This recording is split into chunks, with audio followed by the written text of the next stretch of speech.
नमस्कार मंडळी. आज सूर्यदेवांनी सगळं वातावरण प्रसन्न करून ठेवलं होतं.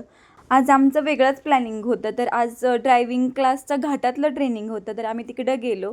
सरांनी सगळं घाटातलं ट्रेनिंग दिलं, कसं करायचं काय सांगितलं, सगळ्या गोष्टी झाल्या. घाटातून येताना मस्त विठ्ठलाचं दर्शन झालं. दर्शन घेऊन आम्ही खाली निघालो. एक मस्त कडक स्पेशल चहा घेतला, थोडासा नाश्ता केला आणि घराकडे गेलो. ऑफिसचं काम केलं, आवरलं. परत एक मस्त स्पेशल कडक चहा घेतला, कारण की खूप कंटाळा आला होता ऑफिसचं काम करून. जरा जास्तच लोड होता आज कामाचा. मग थोडं फ्रेश माइंड करायसाठी टेरेसवर गेलो. अविनाश पण आज घरीच होता. सॅटर्डे त्याचं ऑफ होतं. मग आम्ही मस्त दोघांनी एन्जॉय केलं. मस्त टेरेसवरती खूप छान वातावरण झालं होतं.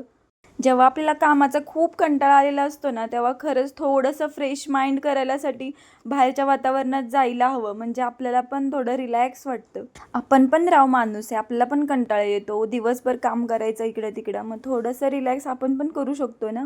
24 तासामधला आपण थोडा तरी वेळ आपल्यासाठी काढू शकतो ना.